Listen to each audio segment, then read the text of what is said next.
Monday, hindi tayo sinama sa proclamation. Kaya nung Tuesday po, nag-file tayo nito sa Supreme Court. Kasi pakiramdam natin, it is a grave abuse of discretion. Kasi ang daming may kaso dyan sa COMELEC, mga kasabay naming mga kongresista, party list, yung iba, ang kaso, malversation of funds, plunder, merong kaso sa CA pa si Congresswoman De Lima tungkol sa drugs, meron pang kaso sa citizenship, ang daming merong kaso dyan. Pero nung araw ng proklamasyon, ang nilagay ng COMELEC, kaisa-isang very serious, yung sa amin, masabi ko sa inyo kung ano yung kinaso sa amin ng Kabataan Party List. Talagang kahit hindi kayo abogado, bobo kayo.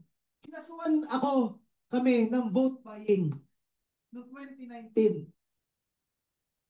Bakit daw? Nag-speech kasi ako noong 2019. Sabi ko, kapag kami ay nanalo, lahat ng aming pondo sa aming magiging opisina ay iaalay namin pang serbisyo sa taong bayan.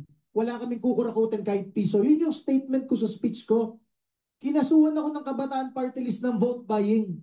Sa dami-dami ng gobernador, kongresista, mayor at mga kalaban nila na tunay na naglalabas ng maraming pera, milyon-milyon tuwing eleksyon namimili ng boto. Ang kaisa-isang kinasuhan sa central office ng vote buying kami na nangako lamang na ang aming magiging pondo ay ibibigay namin sa taong bayan. Gano'ng kahawsaw yung kaso na yon?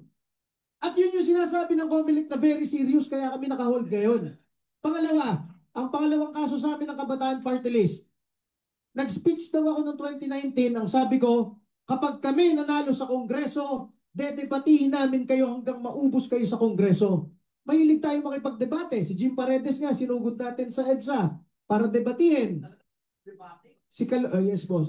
Si Kaloy Zarate ng Bayan Muna, kadebate natin. Yun yung sinasabi ko, dedebatihin natin hanggang matalo kayo, hanggang maubos kayo sa Kongreso, katulad ni Bayan Muna natanggal. Ang kinaso sa akin, yung huling parte nilagay, hanggang maubos kayo, / Chairman Cardema is promoting violence tantamount to mass murder in the Philippines. Sabi ko po, yun yung klase ng kaso na kinaso sa amin. Kaya nga, nakapending pa yon kasi house show talaga. Ang isa pang kinakaso sa amin, tanggalin daw yung registration namin kasi hindi kami rehistrado. Sabi ko, ano paano nangyaring pinipetition yung tanggalin yung rehistro namin dahil hindi kami rehistrado? Kaaway ko yung taga-COMELEC noong 2019 to 2022. Senior Commissioner, si Ruel Nagwanson. Kung hindi kami rehistrado dyan, tinanggal na ako nung kaaway ko. Sinasabi daw, meron daw hindi na-publish, meron daw hindi hearing na pinuntahan. Lahat ng order to publish, lahat ng notice of hearing na comply namin. Itong kakasuhan ko nga rin to si Attorney Maranyon eh. Kine-claim lahat na hindi rehistrado yan, fake yan. Paano mo papatunayan yun? Nag-e-exist kami 3 eleksyon na. Ibinoto kami ng taong bayan noong 2019, 300,000 na tao.